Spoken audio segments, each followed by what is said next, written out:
عبد القادر بسألك سؤال بسيط معروف ترى خذيناه في الابتدائية وفي كل وقت. حلو. كم نسبة المياه في محيط الكرة الأرضية؟ 71%، 3/4 تقريبا. حلو، 3/4 الكرة الأرضية مياه. بعطيك معلومة، يحيط في هذه المياه اللي 3/4 الكرة الأرضية شيء أبيض مثل رغوة الصابون اسمه زبد. حلو.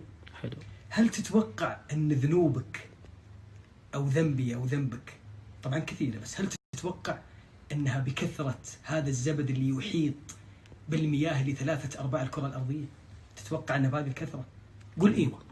الله أعلم. نعترف كثيرة مثل زبد البحر اللي يحيط بالكرة الأرضية. ممتاز.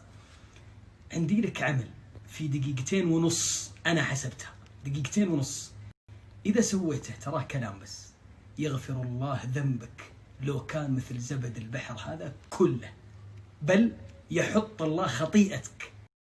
شوف الفعل البسيط والنتيجة العظيمة. قال النبي صلى الله عليه وسلم، والحديث هذا موجود في البخاري ومسلم، حديث صحيح ما عليه أي غبار. قال عليه الصلاة والسلام: من قال سبحان الله وبحمده في يوم 100 مرة، حلو، حطت يعني أزيلت غفرت خطاياه وإن كانت مثل زبد البحر. شوف كيف 100 مرة. أقسم بالله أني حاسبها وأنا قايلها بخشوع وتأني، سبحان الله وبحمده، أحسب فيها أني خاش معها جو أن تنزيه لله وتعظيم لله وحمد. خذت مني 2.5 دقيقة، 100 مرة 2.5 دقيقة بس، حطت خطاياه وإن كانت مثل زبد البحر. يا الله من فضلك. على فكرة ترى كلمة سبحان الله وبحمده والتسبيح مع عظمتها وأنها تكون سبب في مغفرة الذنوب بهذا الكلام البسيط ورفع الدرجات، برضه علاج لضيق الصدر والهم. هذا ترى ما هو كلامي، كلام رب العالمين، حل أنزله على محمد صلى الله عليه وسلم يوم ضاق صدره بكلام المشركين والكفرة.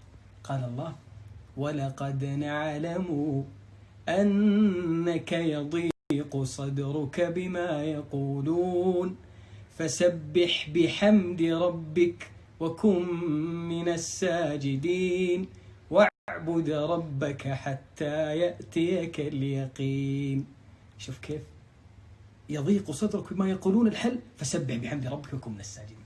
تخيل لو نرجع للحديث الأول وأنك تقول سبحان الله وبحمده 100 مرة، غفرت وتحط خطاياك وإن كانت مثل زبد البحر، وبرضه تكون سبب في تفريج همك، مغفرة ذنب وتفريج هم، ما عاد إلا نعيم الجنة. أسأل الله الذي لا إله إلا هو أن يجعلني وإياكم من الطيبين أهل الجنة.